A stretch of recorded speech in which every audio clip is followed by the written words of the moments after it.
नमस्कार बच्चों, आप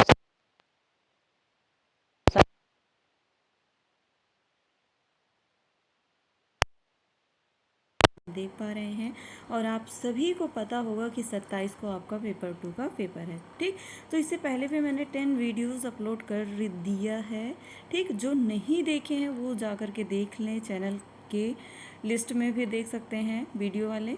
ठीक, तो आप देख सकते हैं और अगर सर्च करके भी देख सकते हैं। ठीक, आप नाम लिख के सर्च कर देना, आ जाएगा। ठीक, सामुदायिक विकास में प्रसार एवं संचार की अवधारणा, ये आपका पेपर 2 है। ओके, तो extension and communication concept and community development, ये वीडियो बहुत इंपॉर्टेंट होने वाला है क्योंकि मैंने लिखा ना पेपर से पहले ज़रूर देख लें। जी हाँ, पेपर से पहले ज़रूर देख लें क्योंकि इसमें इम्पोर्टेंस, बहुत सारे इम्पोर्टेंस प्रश्न को शामिल किया है जो आपके पेपर के लिए लाभदायक है। ठीक, तो जो पहली बार जुड़े हैं चैनल को सब्सक्राइब कर लें और वीडियो को ज़्यादा से ज़्यादा शेयर करें, लाइक भी अवश्य कर लें क्योंकि आपके लाइक से मुझे भी मोटिवेशन मिलता है कि बच्चों को ये वीडियो पसंद आ रहा है। अगर बच्चों को पसंद आता है तो बनाने में भी अच्छा लगता है, पढ़ाने में भी अच्छा लगता है ना बच्चों। अगर आप सब एक्टिव रहोगे तो हम भी एक्टिव रहेंगे, क्योंकि आप ही नहीं एक्टिव रहेंगे तो हम कैसे रहेंगे। फिलहाल मेरा काम है एक्टिव रहना, क्योंकि अगर हम एक्टिव रहेंगे फिर आप भी कोशिश तो करोगे ही, है ना। तो लाइक शेयर ज़रूर कर दें, जो पहली बार जुड़े चैनल को सब्सक्राइब कर लें। ओके, तो प्रश्न आपकी स्क्रीन पर आ चुका है। प्रश्न हमारा कह रहा है दृश्य श्रव्य साधनों की विशेषताएं बताइए। तो ऐसे दृश्य श्रव्य साधन हैं जो आप सबको पता है। दृश्य श्रव्य साधन कौन से, जैसे आप टीवी देखते हो, प्रेजेंट टाइम भी आप दृश्य श्रव्य साधन का उपयोग कर रहे हो, है ना। आप मोबाइल पे देख रहे हो, टैबलेट है या लैपटॉप है, किसी में भी देख रहे हो, जो आप में दिख भी रहा है और सुन भी, आवाज़ भी सुनाई दे रहा है, मतलब दृश्य दिख रहा है, श्रव्य में सुनाई दे रहा है, तो दोनों साधन है इसमें। ठीक, तो ये आपका मोबाइल जो है ये दृश्य श्रव्य साधन कहलाता है। ठीक, तो आज इसकी विशेषता जानेंगे। ठीक, विशेषताएं क्या है दृश्य श्रव्य साधन की, ना कि यही आपका मोबाइल ही नहीं, और बहुत सारे साधन हैं। ठीक, कुछ वीडियो में मैंने बताया भी है। ठीक, तो चलते हैं, आगे बढ़ते हैं, देखते हैं। पहला प्रश्न आपका था दृश्य श्रव्य साधन की विशेषताएं। इसकी क्या विशेषता है, क्या इसकी क्वालिटी है, ओके, गुण हैं। ओके, तो पहला है, फर्स्ट लिखा है कि जन समुदाय को आकर्षित करना। जी हाँ, ये जन समुदाय को बहुत आकर्षित करता है ना। आप मोबाइल से बहुत आकर्षित होते हैं क्योंकि प्रेजेंट टाइम आपका ये जो मोबाइल है, या आप कह सकते हैं कोई भी जो आपका डिजिटल रूप से दृश्य श्रव्य साधन है, इसके माध्यम से आप पढ़ाई भी कर रहे हैं, किसी न किसी क्षेत्र में बहुत ही आपके लिए हेल्पफुल हो रहा है ना। तो ये आपके लिए समुदाय को आकर्षित करता है। ठीक,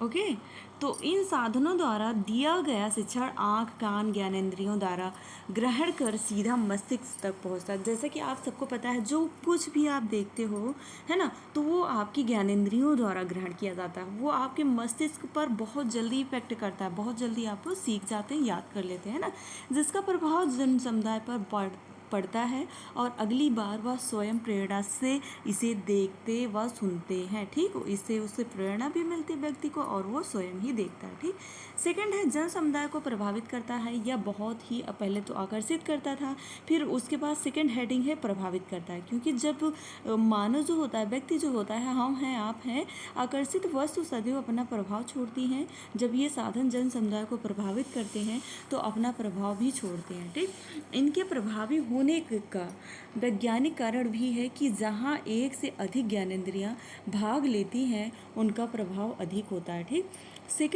थर्ड आता है सीखने के लिए प्रेरित करना। जी हाँ, ये जो दृश्य श्रव्य साधन है ये आपको सीखने के लिए प्रेरित करता है ना। फर्स्ट टाइम आपने इस चैनल पर वीडियो देखा होगा तो आपने ज्वाइन किया है ना, क्लास सब्सक्राइब किया चैनल को, क्योंकि आपको यहाँ से सीखने के लिए मिला, तो आप प्रेरित हुए, तभी तो इस चैनल पर आए, है ना। तो ये सीखने के लिए प्रेरित होता, आपने देखा सुना, मेरी आवाज़ सुनी, देखा आपने, तब आप यहाँ पर प्रेरित होकर ये क्लास ज्वाइन कर रहे हैं ना। तो ये दृश्य श्रव्य साधन जो होता है इस प्रकार से बहुत ही इम्पोर्टेंट होता है। ठीक, ये साधन जन समुदाय का ध्यान आकर्षित कर उन पर अपना प्रभाव डालते हैं तथा स्वाभाविक क्या होता है, स्वाभाविक है कि जन समुदाय को सीखने के लिए प्रेरित भी करते हैं। हो सकता है मेरे पास टाइम बहुत कम है बच्चों, क्योंकि आप सबका पेपर भी चल रहा है, टाइम वैसे भी ठंडी बहुत है, तो लेकिन आपका सिलेबस पूरा हम कवर करवा देंगे, ठीक, चाहे छोटा छोटा वीडियो करके, लेकिन पेपर से पहले आपका मैराथन भी देंगे, तो आप जितनी भी क्लासें हैं ज़रूर देख लेना, ठीक। साधनों से लोग अन्य साधनों की तुलना में सीखने के लिए 20 से 25% अधिक प्रेरित होते हैं, ठीक।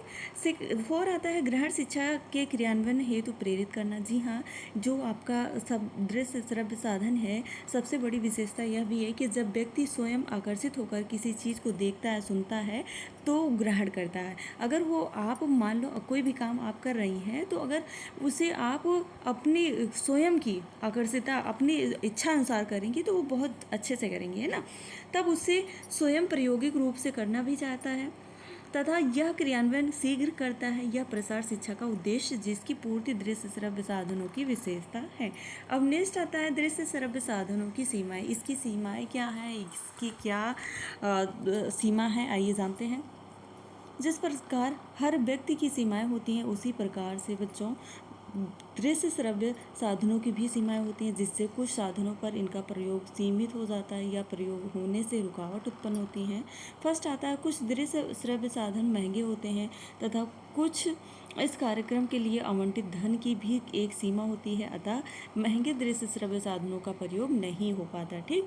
सेकंड आता है कुछ साधनों के प्रयोग हेतु विशेष साधन बच्चों विशेष स्थान तथा प्रशिक्षित कार्यकर्ता आवश्यक होता है, उनके अभाव से इनका प्रयोग नहीं हो पाता, ठीक। उसके बाद आता है थर्ड, साधनों का प्रयोग करने के पूर्व प्रसार कार्यकर्ता के लिए आवश्यक है कि वह स्थानीय लोगों के आर्थिक बौद्धिक स्तर की जानकारी प्राप्त कर ले, ठीक, वहाँ के लोगों को मनोवृत्ति रुचियों को जान ले, तब इनका प्रयोग करें। 4 आता है इन साधनों का प्रयोग एकदम नहीं किया जा सकता, क्योंकि प्रयोग के पूर्व कार्यक्रम के उद्देश्य तथा हम उसका जो परिणाम चाहते हैं उसकी तैयारी करते हैं, ठीक। कोई भी कार्यक्रम है, उसका उद्देश्य क्या है, उसका परिणाम क्या प्राप्त होगा, ये सभी हम कलेक्ट करते हैं, ठीक।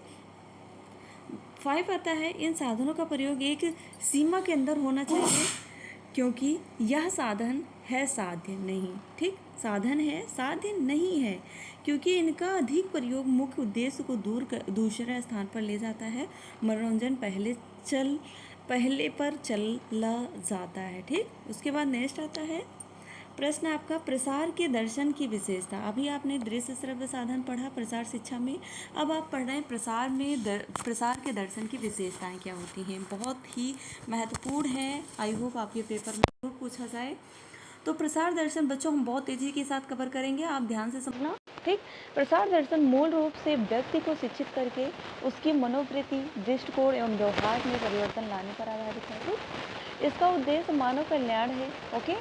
उनके संदर्भों में यह पाया गया है कि भारतीय दर्शन को आधारभूत बातें जैसे ज्ञान, दान, यज्ञ, तपस्या, पर्यावरण, परिवार, समाज के प्रति कर्तव्य, परायणता आदि प्रसार दर्शन में समाहित हैं, ठीक।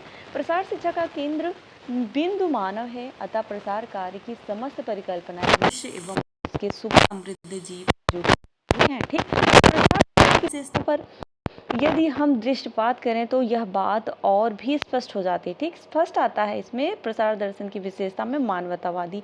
जो प्रसार दर्शन होता है वो मानवतावादी होता है, क्योंकि ये जो प्रसार दर्शन है वो पूर्ण रूप से मानवतावादी है, क्योंकि इसमें क्या होता है बच्चों की प्रसार कार्यक्रम के सभी पहलू व्यक्ति एवं उसके परिवेश के विकास को लक्षित करते हैं होते हैं। व्यक्ति को उसके अंदर छिपी हुई प्रतिभा एवं कार्य निष्पादन क्षमता से अवगत कराकर उसे गरिमा एवं सम्मान से परिपूर्ण आत्मविश्वास प्रदान करना महत्वपूर्ण है।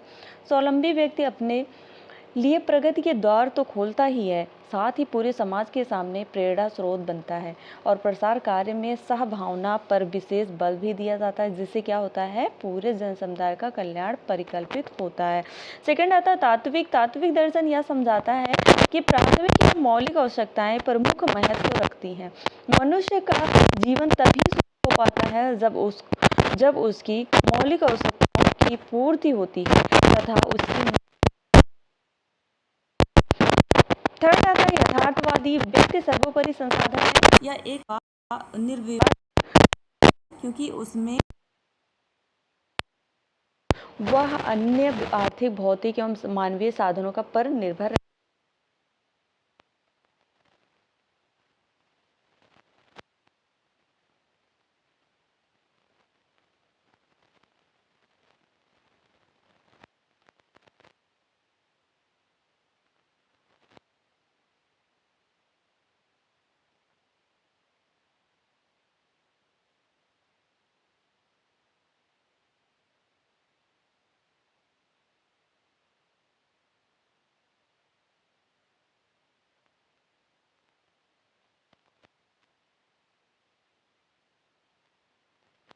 अंतर्गत प्रयोगशाला में विकसित तकनीकों को गांव तक पहुंचाया जाता है तथा संबंधित सफलताओं, असफलताओं एवं समस्याओं का विश्लेषण पुनः प्रयोगशालाओं में किया जाता है। ठीक, प्रसार कार्यक्रम का आधार देखना एवं करना क्रियात्मक होने के कारण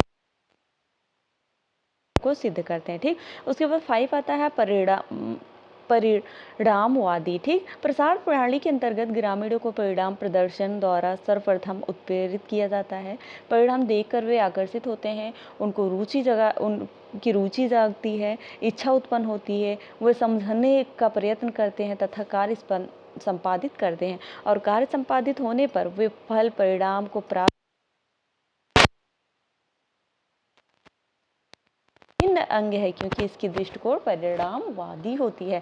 तो अभी तक लाइक नहीं किया तो एक लाइक तो बनता है, लाइक करिए। जो पहली बार जुड़े हैं, अभी चैनल सब्सक्राइब ही नहीं किया है, चैनल को सब्सक्राइब कर लें, क्योंकि आप सब्सक्राइब अभी कर लीजिए, फिर उसके बाद पेपर होने के बाद अनसब्सक्राइब कर लेना, क्योंकि इंपॉर्टेंट क्लासें चल रही हैं। अगर चैनल को सब्सक्राइब किए रहेंगे तभी आपके पास नोटिफिकेशन पहुँचेगा। ठीक, अगर मैं कोई भी क्लास लेती हूँ मैसेज नहीं आएगा अन्यथा। आदर्शवादी प्रसार शिक्षा का दर्शन उच्च आदर्शों पर विस्थापित होता है। भारतीय दर्शन भी जीवन को आदर्शमय बनाने की प्रेरणा देता है। आदर्शों को लक्षित जीवन अपने आप में पूर्णता ही प्राप्ति करता है। प्रसार शिक्षा का आदर्शवादी स्वरूप प्रसार कार्यकर्ता को ग्रामीण के समक्ष उच्च आदर्श रखने की स्वतंत्रता प्रदान करता है। इससे वे अपनी वास्तविक स्थिति एवं वांछित स्थिति के मध्यांतर को स्पष्ट समझ पाते हैं। ग्रामीणों की प्रयत्नशीलता पर इसका मनोवैज्ञानिक प्रभाव पड़ता है। साथ ही ऊंचे आदर्शों के स्वप्न दिखाने के फलस्वरूप प्रसार कार्यकर्ता की भी यह जिम्मेदारी हो जाती है कि उसने ग्रामीणों को जिन आदर्शों से अवगत कराया है उन आदर्शों तक वह उन्हें पहुंचाए। इस प्रकार प्रसार कार्यकर्ता एक अत्यंत चुनौतीपूर्ण स्थिति का सामना करता है। बच्चों, जो प्रसार कार्यकर्ता होता है बहुत ही मेहनत करता है, तभी जो ग्रामीण जनता है उनको समझाना ऐसे नॉर्मली कोई काम नहीं है, क्योंकि वो लोग जल्दी से कोई भी बात समझते नहीं। आपने कभी नहीं किया होगा, लेकिन आपने कभी अगर कोई विजिट करेगा पड़े तो आप समझिए कि वो लोग कितनी आसानी से समझेंगे, वो लोग जल्दी से समझने वाले नहीं होते हैं। ठीक, उसके बाद आता है नेक्स्ट, पुनर्निर्माण में विश्वास। प्रकृति परिवर्तनशील है। प्रकृति में रहने वाला हर वस्तु, हर जीव प्रकृति में होने वाली परिवर्तनों से प्रभावित होता है। हमारे समाज में दिन प्रतिदिन जो नए नए परिवर्तन होते हैं उनके फलस्वरूप हमारे परिवेश और समाज का पुनर्गठन या पुनर्निर्माण होता रहता है। प्रकृति, परिवेश और समाज के इस परिवर्तनशील स्वभाव को ध्यान में रखकर ही प्रसार कार्यक्रम को तैयार किया जाता है। परिवर्तनों के अनुरूप कार्यक्रम बदल जाते हैं तथा उनमें पर्याप्त लचीलेपन की संभावनाओं को समाविष्ट किया जाता है। परिवर्तनीय प्रकृति के अभाव में प्रगति की कल्पनाओं का सकारात्मक स्वरूप प्रदान करना संभव नहीं है। अतः प्रगति है तो परिवर्तन में या दूसरे शब्दों में पुनर्निर्माण या पुनर्गठन में विश्वास होना आवश्यक है। 3 दिन से क्लास नहीं ले पाए थे, इसलिए आज हमें लगा कि आपको कुछ ना कुछ तो दे दें, लेकिन हम आज यहीं तक देखेंगे। कल आपसे फिर मिलेंगे नेक्स्ट वीडियो में। तब तक के लिए जय माता रानी। पढ़ते रहो, मुस्कुराते रहो। आप सभी का दिन अच्छा हो सकता है कल हम 2 वीडियो अपलोड कर दें। ठीक है, तो पूरा वीडियो वॉच किया करें।